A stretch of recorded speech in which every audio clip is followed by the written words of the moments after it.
Domling is your boy. Welcome to our show. Because we're doing well, because we're having a wonderful day on this 5th May 2025. Today we're checking out a movie which is Megalodon with Jason Statham. It sucks because I heard how bad this movie was, and I was like, "There's no way I'm gonna give it a chance, right?" And then my problem with Jason Statham, sorry, Mr. Statham, is that Jason had a tendency to play the same role over and over and over again. So like, okay, well, this is a good movie, but I saw this characters multiple time, right? He's pretty much one direction, or it's pretty much like this one thing, and with Megalodon, you expect something else, and I gotta say, he did a really good job. Jason is actually pretty good in this one. He's more relaxed. He's a bit more funny. He's a bit more charismatic. We like this Jason. Everybody said no, this movie sucks, and I wanted to give it a chance because last week we saw Frank, which was one of my favorite movie, one of my favorite Jason Statham movie.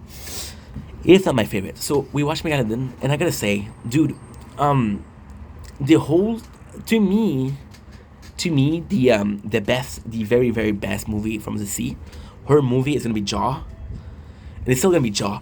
There is such a series with the sharks. You got Sharknado, you got Shark Nation, you got Shark Weeks, you got even then they mentioned it in Shark Week, right? Mentioned Shark Week and Megalodon. Um, Megalodon suffer from being a cliche movie. We're going after the biggest of the fish, right? And Megalodon 2, guess what? The fish is even bigger.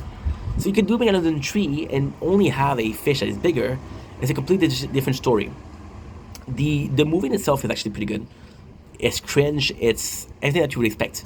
So I look at a movie like Expendable, and I see cringe. But then again, it's the perfect action movie, so you expect that. Megalodon, I know that it's gonna be cringe, but there's no saving graces. There's no saving graces. Expendable to me is a movie that knew that was cringe and embraced it. Megalodon is a movie that saw it was not serious and never was serious. There's a bunch of people. And there's the classic daughter that she has a father that she needs to please, right? So she end up trying to please him, and he's in love with her. So he's trying to help her, right? I would have, but again, there's no there's no there's no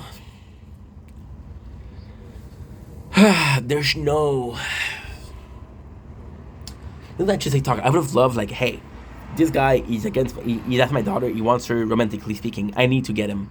I need to see if he's strong enough. But then it goes in, and he's the only guy that can cover. He's the only diver that's experienced enough to get him. And then, oh well, you're such a good diver. Have my daughter. It doesn't make any sense. Got Dwight from The Office that plays in it. Rainn Wilson actually does a pretty good job. But then again, Rainn Wilson does a job whereas a comedic aspect. So you have a movie that's kind of cringe and kind of cliche, so much that it's funny, so you don't need funny characters. And then when you have funny characters, it's like we're intentionally doing funny. So Megalodon would have been such a good movie if they were pretending like it was super serious. Then when it came out and people say, hey, and after you wait a couple of months to say, hey, yeah, it was a comedy. But because they have funny characters, they cannot pretend like, oh, it wasn't a comedy, right? Which is, I don't know, I would have preferred that.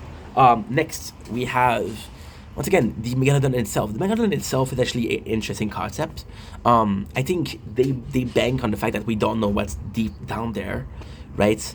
And it's actually quite nice. It's actually quite nice because it's the faction of there might be a beast down there that big, right? That size, right? Ultimately speaking, what would you do? But I just don't believe we don't have the equipment to kill it, you know? We have nuclear bomb, and I'm sure we can have something like that. And then the problem also is, I don't think a beast like that would be able to exist, right? Because the ecosystem completely would be fucked up. But then they sell it to you, and they did that, but they could have done something else. They could have done a giant sea serpent or a giant eel. They had to choose a shark. So because it's such a overused animal, you're like, oh, another shark movie, right? Again, not great, but now you know what? People will say it's one of the worst movies they ever made. There's a lot worse. Megalodon has this saving grace where there's a lot of budget, so at least the movie is well made. The story, the script, the narrative sucks, but it's well made, right? Give me a movie where there's good effects. So give me. we just made a video about Jeepers Creepers. Give me a movie like Megan, and give me a movie like Chucky's, right? Chucky is 10 times better than Megan. But Megan, because it's more recent, has better graphics, and people are gonna choose Megan. That is pretty much it. Anyway, I love you guys. Take it easy. Peace.